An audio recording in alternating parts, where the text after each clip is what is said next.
Guys, today I'm going to bring you the best of both worlds with my friends at Public Rec, where comfort meets style. I was tired of sacrificing my comfort to try to look good, so I went and got some new gear from Public Rec. Now I no longer have to choose. I can seriously wear my Public Rec pants anywhere. They're nice enough to wear out to dinner. I did wear them because they were so versatile while I was playing golf. I even wore them to church on Sunday. In fact, they're comfortable enough. My buddy Justin sleeps in his like pajamas. Public Rec has got all of your occasions covered. With a blend of performance materials, it's got a perfect combination of breathability and stretch while still keeping its form. And Public Rec gets better. You can try an array of products like shorts and hoodies to upgrade your wardrobe. Comfortable enough for the couch, but sharp enough for the city. For a limited time, my listeners can save 20% by using code SONNEN at checkout. I want you to head to publicrec.com today, or just click on the link below. Oh, and when they ask how you found them,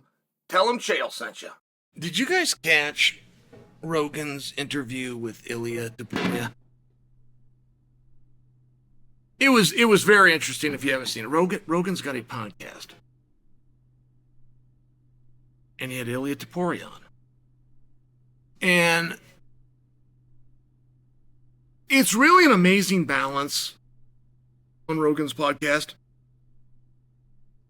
of how freely he can speak about MMA, but how infrequently, maybe never, where he has given away inside scoop.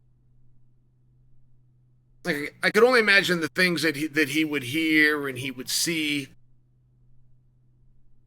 And he's got to go on a podcast, and somebody asks him a question. He wasn't planning to be on the topic. They're live. He's trying to joggle in his mind. Is that out yet? Is that still private? It really is an incredible thing, and I have never seen him let something out. So he's doing this piece with Ilia, and they get on the topic of McGregor. And Rogan says no. No, I don't think he'll come back. They're on the topic of will Conor come back, and Rogan says no. But Rogan follows that up by simply saying, because he already would have. If he wanted to come back, he would have got a fight. He would have gone through camp. He would have passed a drug test. And it's a simple claim. It's one that I'm sure we've all thought. But I think it was articulated about as well as you can. Like the brilliance was in the simplicity. And Rogan had said in there, he was asking questions, but he was talking. It wasn't like looking for an answer. He was asking questions as part of his response. Like, Conor hurt his toe, and why would he fight with a hurt toe? Particularly with a guy that moves as much as Conor. Like he was moving through. He wasn't actually looking for an answer. But it was a very interesting place because you should have seen Topuria's face. Like, Topuria was confused, and so was I. I was sitting home hearing that. Why should he fight with a hurt toe? What? Because he said he would? There is no reason beyond that.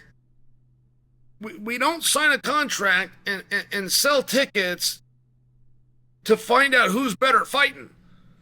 We sign the contract and then we sell the tickets to find out who, by chance, will be better at fighting on the agreed upon time per the contract that we just signed.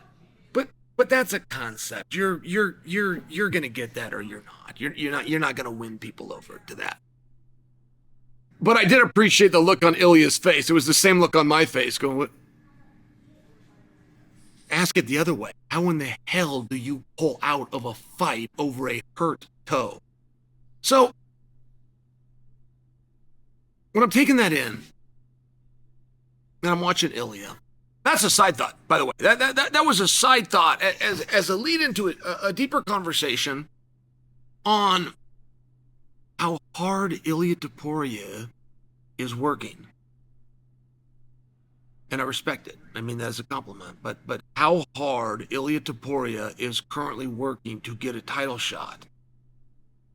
Like, there is something very fugazi going on at 155 pounds. like a time we have never seen. There's only one debate within the sport when you talk about what is the hardest division. And you could ask a casual, you could ask a hardcore, you could ask a fighter, you could ask a promoter. You have a wild consensus that the debate of what is the toughest weight class with the best athletes and the hardest matches, it's between 145 pounds and 155 pounds. Now, you might not all agree and you might go back and forth, but everybody that debates the hardest weight class will say one of those two. So if you have the champion for a 45, if you have an opportunity for the 45-pound champion to take on the 55-pound champion, like that is something that would seemingly be very attractive, but it was greatly passed over. I mean, in any other walk of life, in any other time within this sport, the fight between Lopez and Volkanovski would have been for an interim championship. They would not have fought for the undisputed belt. The conversations would have gone on. They would have been quiet and behind the scenes with Ilia. Hey, can you get back down? Can you beat the scale? Even if you can't, keep your mouth shut. We're going to sign you with Islam so we can build a poster with 2 belts on it. We'll get you and Islam sorted out, and somewhere in between we'll elevate the featherweight championship. Right? It'd be something along those lines. I might not have just nailed it right there. I might have the right tool, but I've got it right by the wrong end. But it would have been something very close to what I just described. And it's not what we're seeing. In addition to not seeing that, we have a champion in the division in Islam whose greatest wish is to leave the division. And I don't fault him for that. That's not new. That's not new. Islam has wanted to be a 170-pounder for a number of years now, but I'm just setting the stage for you. We have a champion in the division whose greatest wish is to not be in the division. We now have what we believe is the number one contender of a division who only entered the division because he did not wish to be in the division that he was in. We've got a number 1 ranked guy that's pretty confused, and I'm talking about Charles. We've got a new emerging contender, and I'm talking about Patty. We've got a guy good enough to be the number 1 contender to the point that he had a bout agreement signed and has not lost a fight since. Very difficult in the sport of combat to lose your place without losing a fight. Of course, I'm talking about Sarukian. You got the fan favorite in Gaethje. You have a BMF champion, a reigning and defending BMF champion who, according to rumor, largely started by me, is going to be fighting Poirier, and that is the only match, even by rumor, that's booked. And you have Ilia Topuria going on a massive media tour, including going out to Texas to do Rogan to get a message out to try and get a fight. It's the right way to do it. These are all things that I observe and appreciate. But they're also all things that I would bring to you to argue 155 pounds is in a very strange position right now. And at some point, from the beginning of time back in 1993, to trying to form the women's division, which was a complete mess to the point they put a belt around people. Several people go down in the history books that were never near the best. But you got to start somewhere. And that somewhere isn't with belts or reputations or rankings. That somewhere is show of hands. Who amongst you would like to fight? And before I start telling you who I think you should fight, who do you think that you should fight? This isn't Chael's opinion. Again, this is the way that this has always been done.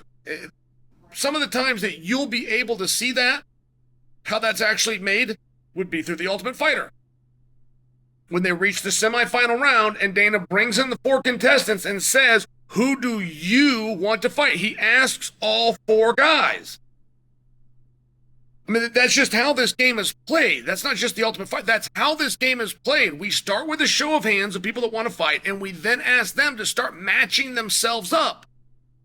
When they fail to do so, or they're too scared to do so, which is very common, we do it for them. And at 155 pounds right now, it's very unclear who wants to fight. It's very unclear. And of those very few hands that go up, it's even harder to understand who do you want to fight.